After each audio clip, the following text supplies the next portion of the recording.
Malam itu teman-teman, sejumlah santri di suatu pondok pesantren sedang memasak di dapur umum.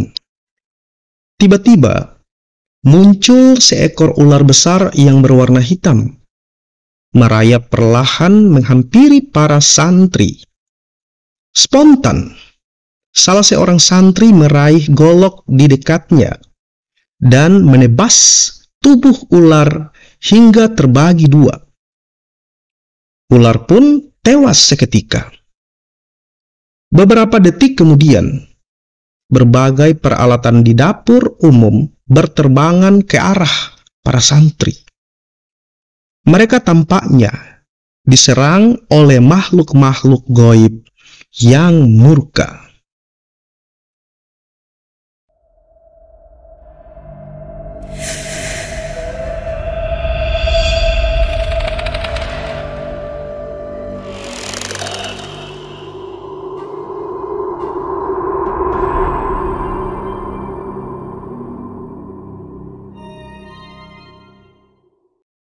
Assalamualaikum warahmatullahi wabarakatuh. Selamat datang dan selamat bertemu kembali teman-teman di Kakak Jo Channel. Semoga kita senantiasa mendapat perlindungan dari Tuhan Yang Maha Kuasa, Allah Subhanahu wa Ta'ala. Dilimpahkan nikmat kesehatan, kealfiatan, serta rezeki yang melimpah ruah buat kita semua. Kali ini, pada kesempatan yang sangat berbahagia ini, Kakak Jo akan membagikan sebuah tulisan, sebuah kisah tentang jin muslim di pondok pesantren. Bersama mereka saya mengaji dan bertahajud. Kisah ini teman-teman ditulis oleh Billy Sumawisastra, kemudian dimuat pada mojok.co yang akan Kakak Jo bacakan buat teman-teman semua serta bagikan buat teman-teman semua. Semoga saja teman-teman suka dengan kisah maupun ceritanya dan bersedia untuk mendukung pengembangan channel ini agar mampu berkembang lebih baik, lebih maju, menghibur, bermanfaat, serta mengedukasi buat kita semua. Dengan menekan tombol like, share video maupun channel Kakak Jo, serta buat teman-teman yang belum subscribe, mohon untuk bisa mensubscribe channel ini. Kita ikuti ceritanya teman-teman.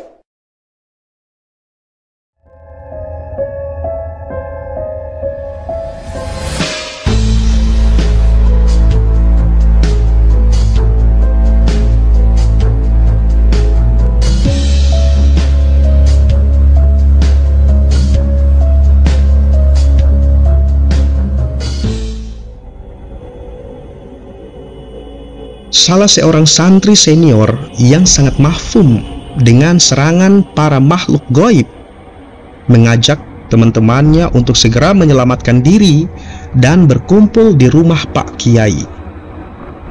Pak Kiai merupakan pimpinan pondok pesantren yang akrab dengan julukan Abah Ajengan.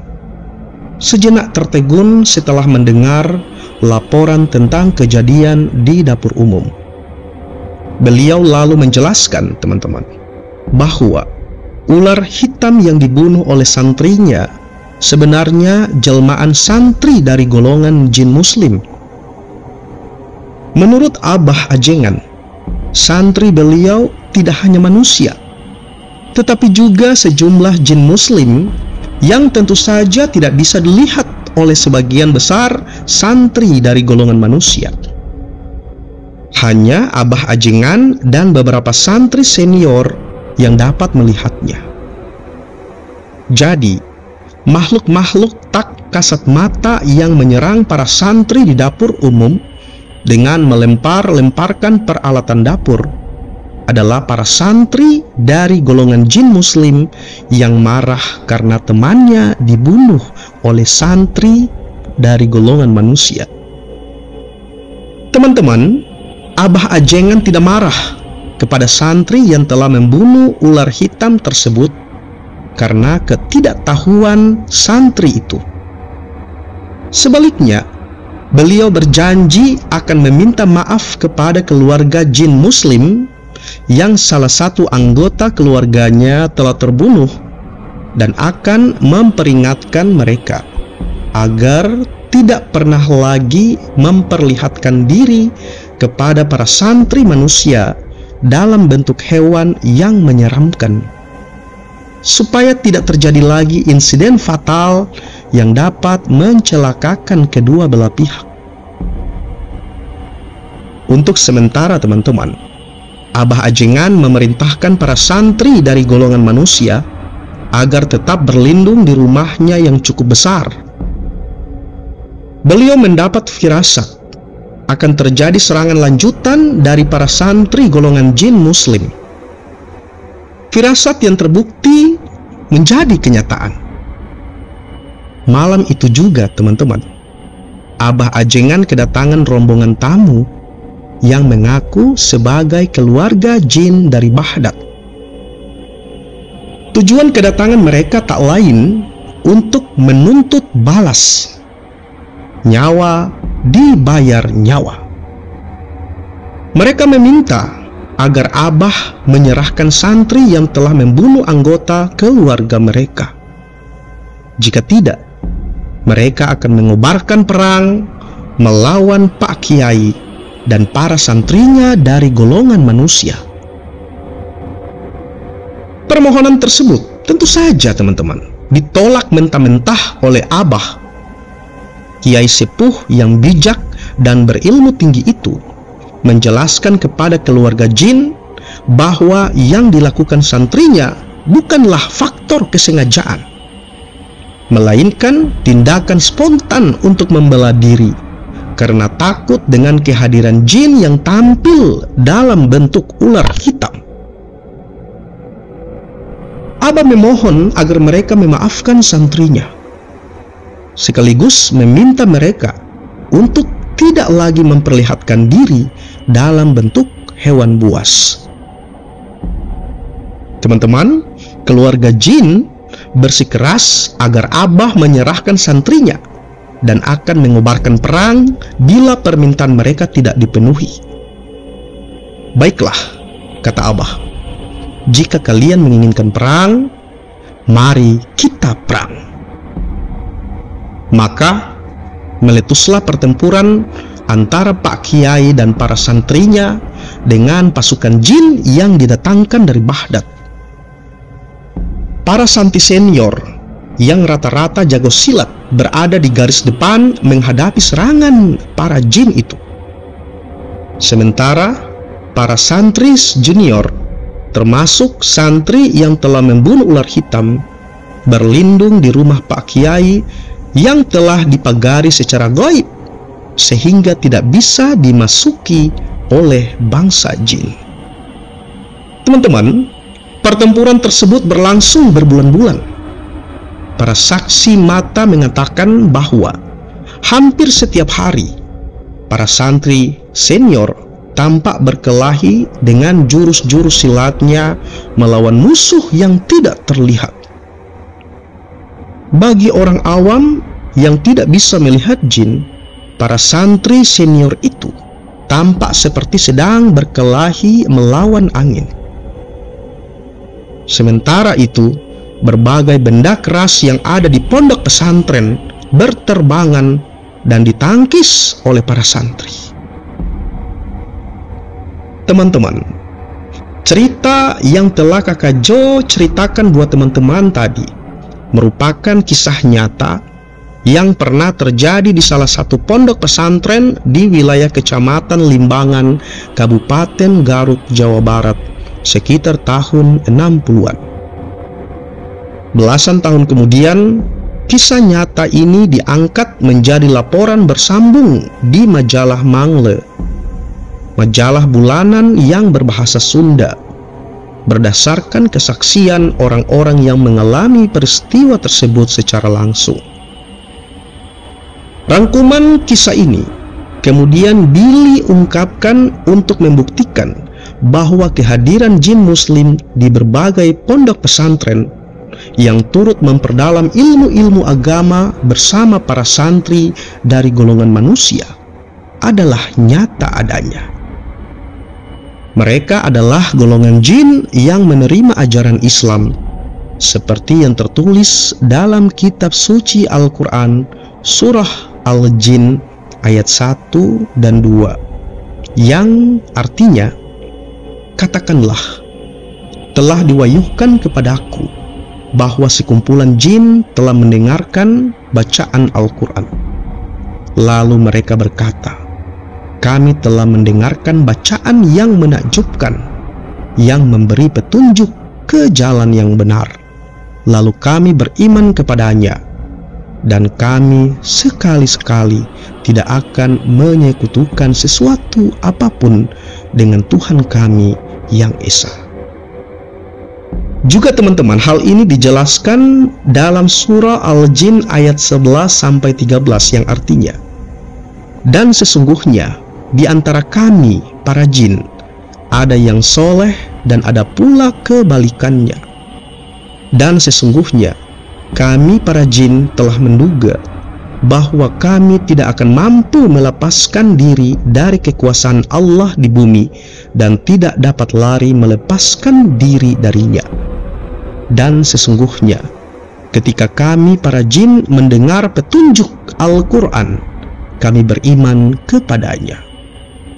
Maka barang siapa beriman kepada Tuhan, ia tidak perlu takut rugi dan berdosa. Teman-teman, kehadiran jin muslim di pondok pesantren pernah Billy yang merupakan penulis rasakan ataupun alami sendiri. Pertama, ketika Billy masih anak-anak di pondok pesantren milik Uwa Billy di Sumedang. Kedua, tatkala penulis masih menjadi santri di salah satu pondok pesantren di Tasikmalaya. Saat itu penulis masih remaja. Pengalaman inilah yang kemudian penulis bagikan, kemudian dimuat pada mojok.co yang akan Kakak Jo bacakan dan bagikan buat teman-teman semua. Uwa dari penulis, si Billy, adalah seorang ulama besar yang cukup terkenal di tanah Pasundan pada zamannya. Bukan rahasia lagi teman-teman, bahwa para ulama zaman dahulu, juga zaman sekarang tentunya, selain sangat menguasai ilmu-ilmu agama, juga memiliki keahlian dalam ilmu-ilmu kanuragan atau ilmu-ilmu kedikjayaan. Oleh sebab itu teman-teman, banyak ulama yang dengan gagah berani berdiri di garis depan melawan penjajah Belanda, penjajah Jepang, gerombolan DITII, dan para pasukan komunis. Para beliau ini juga berani mendirikan pesantren di tengah rimba belantara yang tak hanya penuh dengan binatang buas, tetapi juga dipenuhi dengan jin-jin kafir berupa siluman dan lain sebagainya, dan juga para begal. Uwa atau kakak ipar dari si penulis, Billy, yang biasa dipanggil dengan julukan Uwa Ajengan, adalah salah seorang ulama di Jawa Barat yang mendirikan pesantren pertamanya di tengah hutan yang sangat jarang dijamah oleh manusia. Hutan itu teman-teman terkenal di desa Kirisik yang sekarang masuk ke dalam wilayah Kecamatan Jatinunggal, Kabupaten Sumedang. Sekarang desa tersebut sudah ramai penduduk. Dulu sewaktu Uwa Ajengan mendirikan pesantren, Kirisik bahkan belum bisa disebut sebagai desa karena penduduknya yang sangat sedikit. Di Kirisik di saat itu teman-teman, ada suatu kawasan hutan yang sangat angker. Hutan itu tak bernama dan sangat ditakuti oleh penduduk sekitarnya. Tak ada yang berani mendatanginya. Namun, Uwa Ajengan bersama istrinya yang dipanggil Uwa Istri dan beberapa santri pemberani justru membabat hutan tersebut. Di sana teman-teman, kemudian mereka mendirikan rumah, masjid, pondok tempat menginap para santri, dan menggarap sebagian hutan menjadi sawah, kebun palawija, juga membuat kolam ikan atau empang yang cukup besar. Banyak cerita-cerita seram yang diungkapkan oleh Uwa Ajengan dan Uwa istri ketika mereka merintis pesantren di kawasan hutan tersebut. Munculnya jin dan siluman penghuni hutan yang memperlihatkan diri dalam bentuk dan rupa yang sangat mengerikan adalah pemandangan sehari-hari. Namun, satu persatu makhluk gaib itu ditaklukkan oleh Uwa Ajengan. Sebagian di antara mereka, teman-teman, kemudian menjadi santri yang sholat dan mengaji di pesantren bersama santri-santri lainnya dari golongan manusia. Sedangkan jin yang tidak mau bergabung menjadi santri melarikan diri ke bagian hutan yang lebih dalam. Teman-teman, sewaktu masih bersekolah di sekolah dasar, penulis sering diajak oleh ibunya menginap di pondok pesantren Uwa Ajengan. Di sana, si penulis, Billy, selalu diingatkan agar tidak bermain terlalu jauh dari rumah karena khawatir bakal diganggu oleh jin jahat.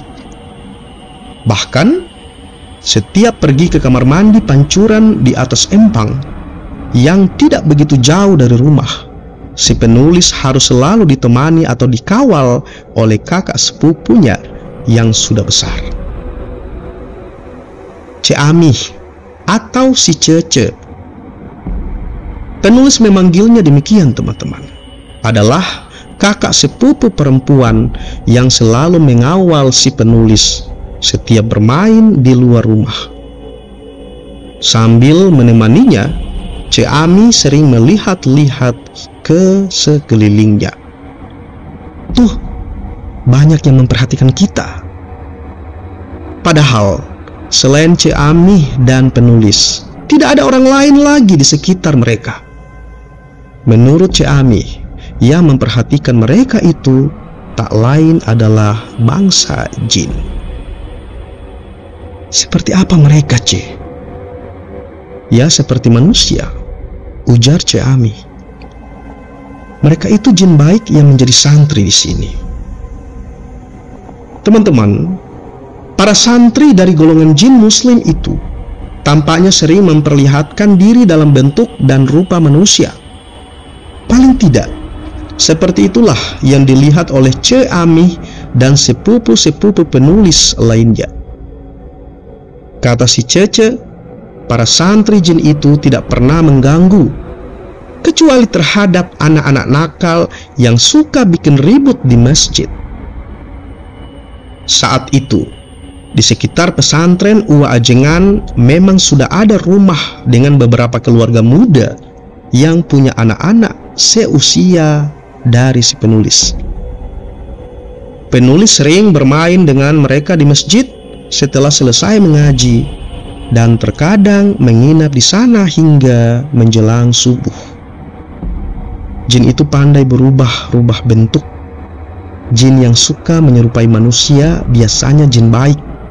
Tapi kalau kamu ketemu jin yang memperlihatkan diri dalam bentuk ular berwarna hitam, sebaiknya segera lari sekencang-kencangnya, karena yang seperti itu adalah jin jahat, ungkap Ceami kepada Billy, sang penulis. Teman-teman, sebagai anak kecil, penulis senang mendengarkan celoteh kakak sepupunya tentang jin yang ada di pesantren. Sampai pada suatu hari, Billy bertemu langsung dengan salah seorang di antara mereka. Saat itu libur panjang sekolah, teman-teman, yang bertepatan dengan bulan Maulud Rabiul Awal.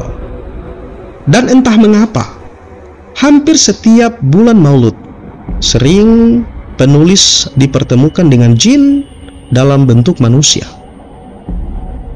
Si penulis atau si Billy sering diajak ibu untuk mengisi libur panjang di pesantren Uwa Ajengan. Sayangnya, Uwa Ajengan tidak ada di pesantren. Beliau sedang berkeliling ke berbagai desa dan kecamatan untuk bertablik. Beliau memang sering diundang ke berbagai tempat untuk berceramah, terutama pada bulan-bulan Maulud, guna mengisi acara-acara Maulidan atau peringatan hari kelahiran Kanjeng Nabi Muhammad SAW. Kegiatan pengaosan ataupun pengajian di pondok pesantren kemudian diserahkan kepada Kang Ikin, anak sulung dari Kiai, yang kelak menggantikan Uwa Ajengan sebagai pemimpin di pesantrennya. Billy juga ikut mengaji bersama para santri pada setiap malam usai sholat Isya berjamaah.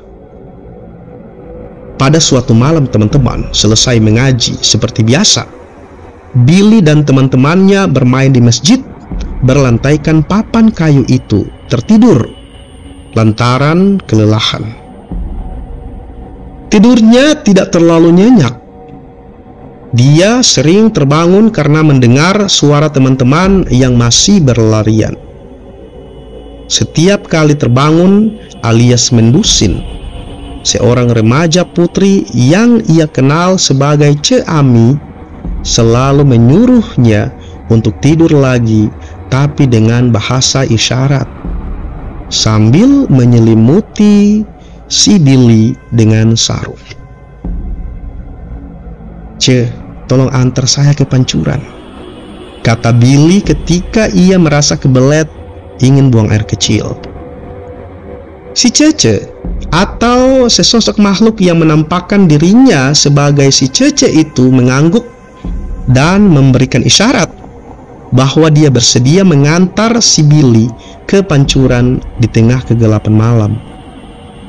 Si Cece tidak lupa menyalakan obor bambu berisi minyak tanah dengan sumbu dari sobekan-sobekan kain bekas untuk menerangi jalan yang mereka lalui.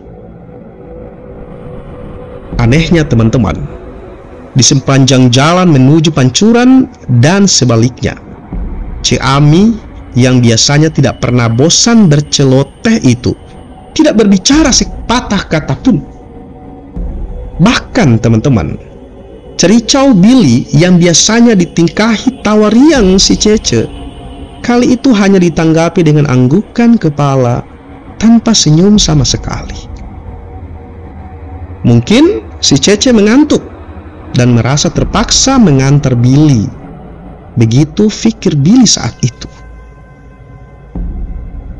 Sekembalinya di masjid, masih dengan bahasa isyarat, Ce Ami menyuruh Billy untuk kembali tidur dan kemudian menyelimutinya.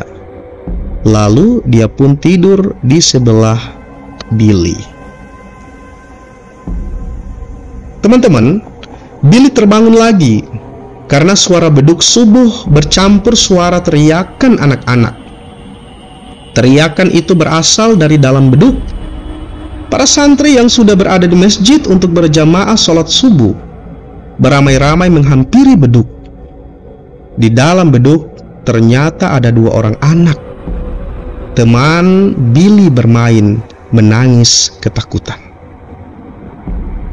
Para santri yang tampaknya sudah terbiasa dengan kejadian seperti itu malah tertawa-tawa sambil menurunkan anak-anak tersebut. Kata para santri teman-teman, jin muslim yang suka mengaji bersama mereka terkadang berbuat jahil. Mereka suka memindahkan anak-anak yang tidur di masjid ke dalam beduk.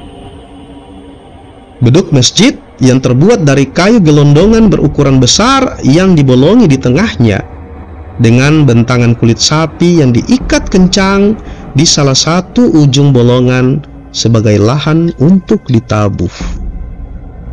Beduk tersebut digantung di salah satu pojok masjid dengan ketinggian sekitar 1 meter dari lantai masjid.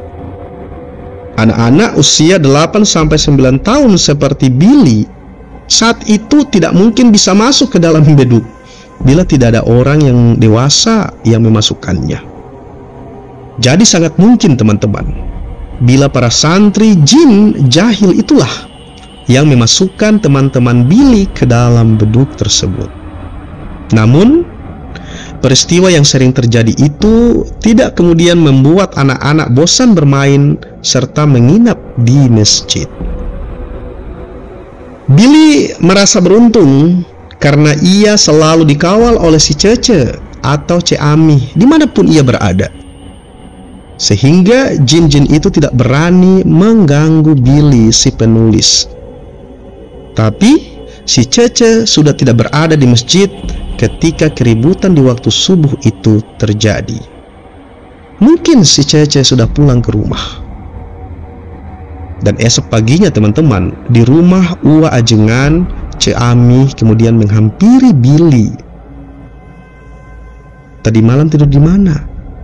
Kok tidak ada di rumah?" "Kan di masjid bersama Cece," jawab si Billy kepada Cik Ami. "Cece tidak ke masjid sepanjang malam tadi." "Kan perempuan tidak boleh tidur di masjid," lanjut dari Cik Ami. "Lalu siapa yang menyelimuti saya, yang mengantar saya ke pancuran, yang tidur di samping saya? Cece bukan?" Cik Ami kemudian tertawa tergelak-gelak. Bukan Cece, biar saja. Dia itu kan jin baik," kata Cik Ami sambil menyebutkan sebuah nama santri jin muslim yang menyerupai beliau.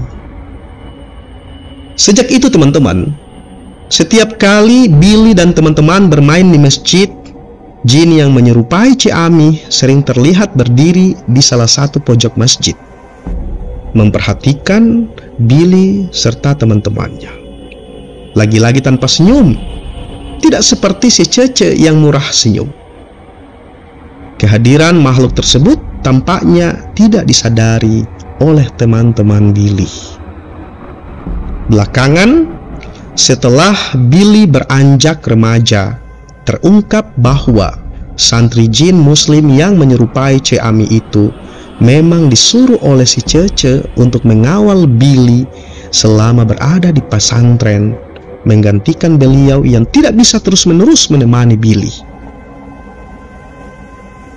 Itulah teman-teman sekelumit pengalaman Billy sang penulis kisah ini bersinggungan dengan santri dari golongan jin di pondok pesantren Uwa Ajengan tatkala ia masih bocah. Dan teman-teman, setelah naik kelas 2 SMA di Jakarta, kakaknya Billy yang mengurus dan membiayainya mengirim ia untuk melanjutkan sekolah di sebuah pesantren di Kecamatan Singaparna, Tasikmalaya, yang tak jauh dari Gunung Galunggung. Billy menjadi santri di pesantren tersebut hingga lulus SMA, untuk kemudian kembali ke Jakarta melanjutkan pendidikan di perguruan tinggi. Dan selama berada di pesantren tersebut, Billy bersekolah di siang hari dan malam harinya mengaji, memperdalam kitab-kitab klasik yang di kalangan pesantren tersebut sebagai kitab kuning, begitu mereka menyebutnya teman-teman.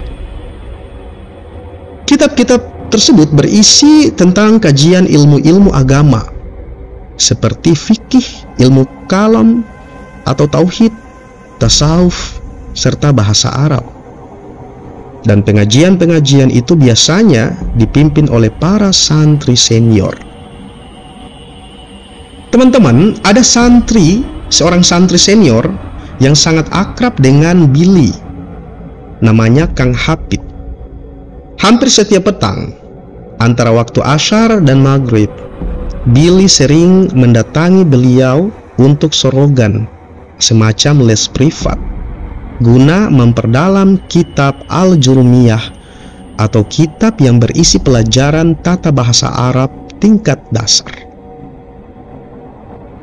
Setelah selesai sorogan, biasanya mereka mengobrol tentang berbagai hal, termasuk tentang jin muslim yang menjadi santri di pesantren mereka.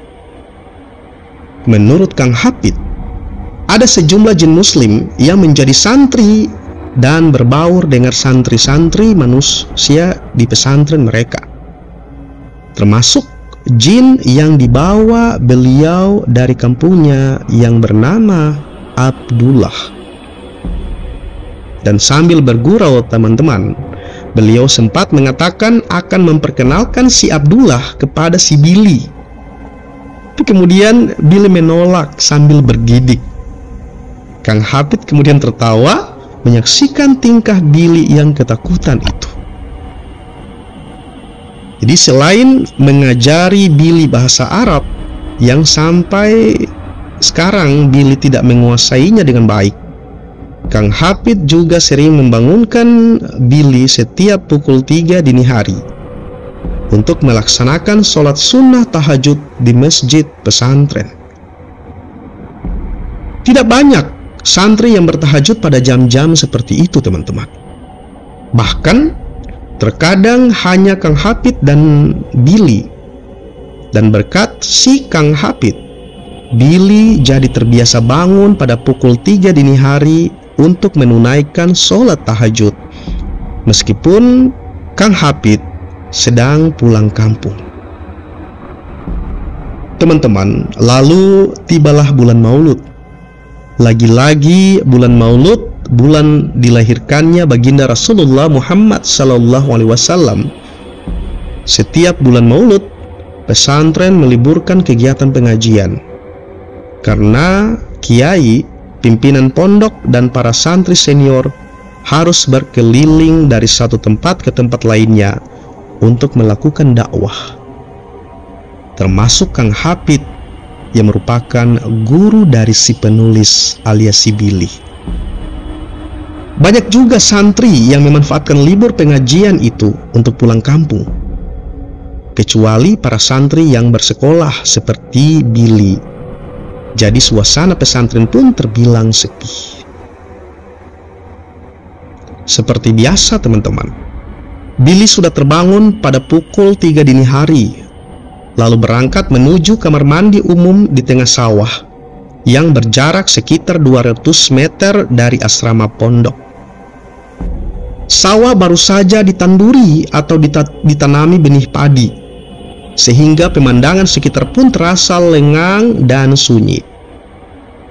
Di pematang sawah di dekat kamar mandi umum, Billy berpapasan dengan seorang santri yang tidak ia kenal.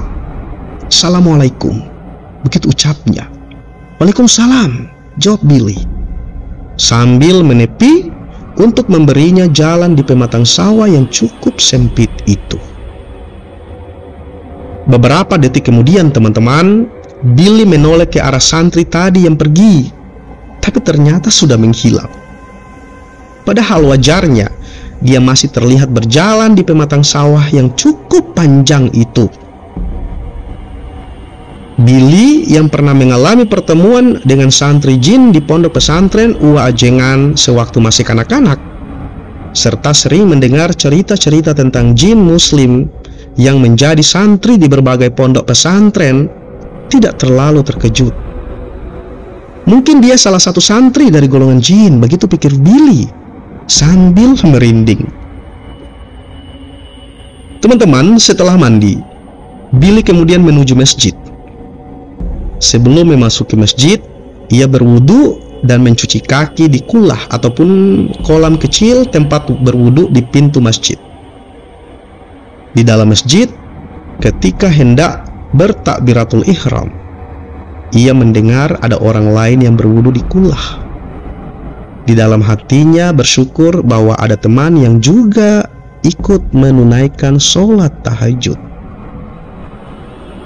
Tidak lama kemudian, ada tepukan pelan di pundaknya, pertanda ada orang yang meminta bergabung untuk menjadi makmum. Ia pun mengeraskan bacaannya. Terdengar ucapan ataupun balasan amin pada saat kalimat waladhdallin. Dan setelah Billy selesai membaca surah Al-Fatihah, juga suara takbir dan iktidal mengikuti ucapan Billy. Begitu pula ucapan salam terakhir. Biasanya teman-teman, si Billy ini bertahajud sebanyak 8 rakaat dengan 4 kali salam. diakhiri dengan sholat witir 3 rakaat dengan 2 kali salam.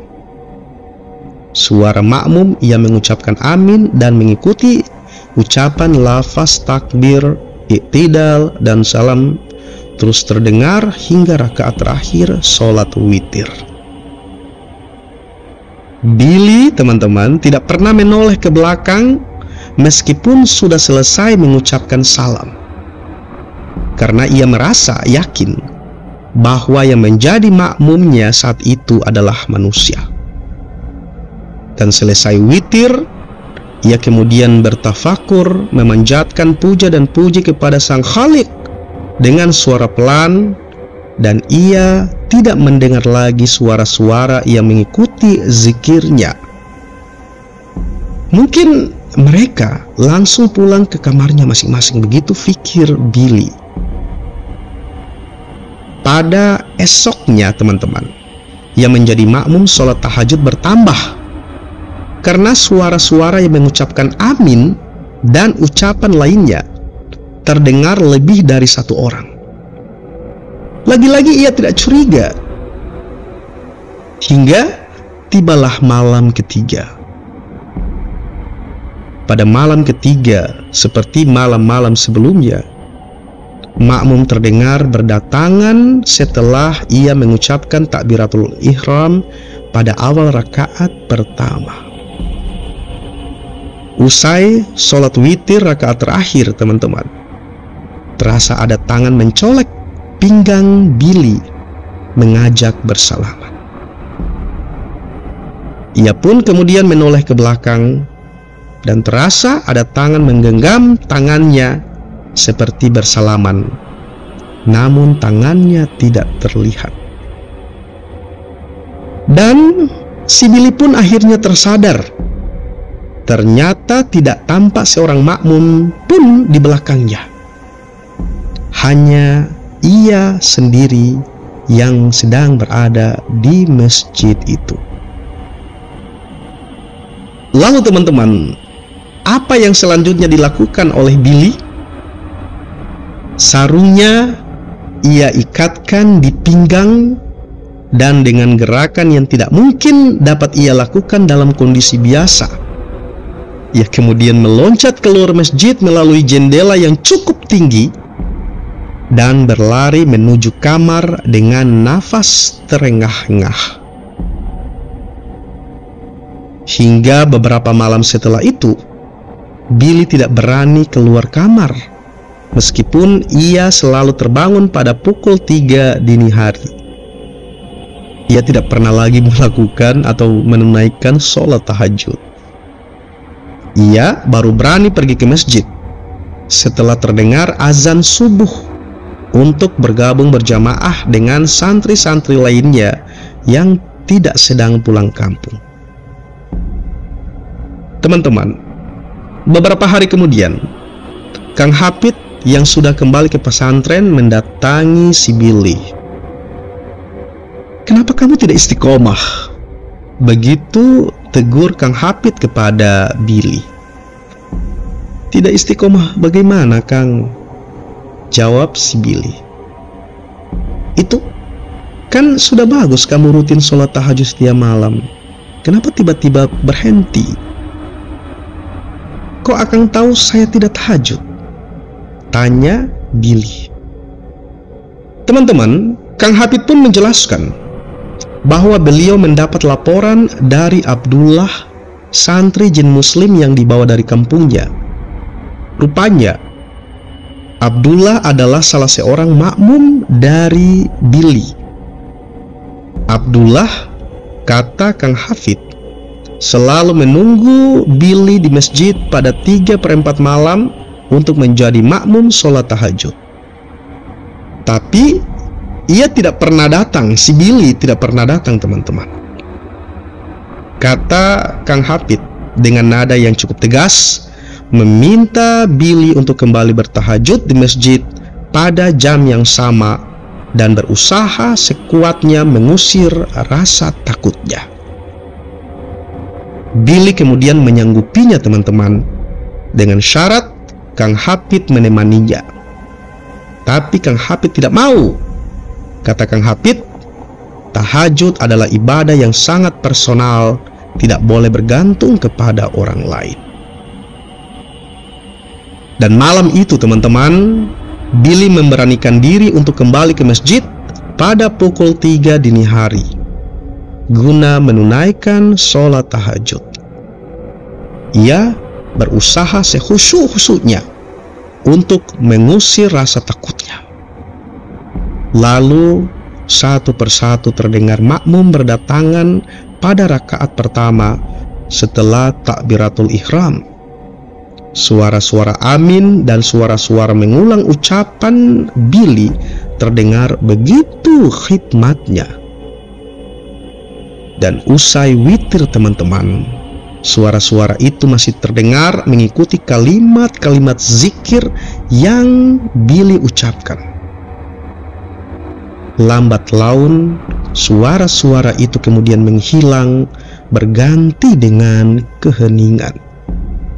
Keheningan yang luar biasa. Keheningan yang nikmatnya tidak dapat ia lukiskan dengan kata-kata.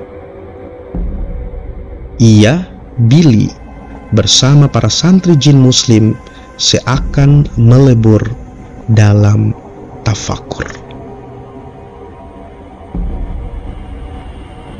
Kisah ini begitu sangat inspiratif bagi saya, memberikan sedikit motivasi untuk melakukan hal-hal yang sama. Namun apakah saya mampu melakukan hal-hal tersebut, menunaikan sholat, kemudian di belakang saya sebagai makmum adalah kumpulan para jin muslim? Terlepas dari benar tidaknya kisah ini, kita persepsikan adalah merupakan sebuah kebenaran. Saya belum siap teman-teman, Kakak Jo belum siap. Apakah teman-teman siap sebagai seorang imam oleh para makmum dari bangsa jin? Mungkin teman-teman juga punya pengalaman yang sama seperti si penulis ini, Billy. Mohon untuk dapat menuliskan pengalaman mistisnya melalui kolom komentar. Insya Allah akan Kakak Jo muat pada channel ini tentunya. Demikian teman-teman, sebuah kisah nyata yang dapat Kakak Jo bagi buat teman-teman semua, yang ditulis oleh Billy Sumawisastra dengan judul Jin Muslim di Pondok Pesantren. Bersama mereka saya mengaji dan bertahajud. Bersama para jin itu ia mengaji dan bertahajud. Kisah ini teman-teman ditulis pada 21 Juli tahun 2022, kemudian dimuat pada mojok.co. Semoga teman-teman tertarik ya dan suka dengan kisah maupun cerita nyatanya ini teman-teman, dan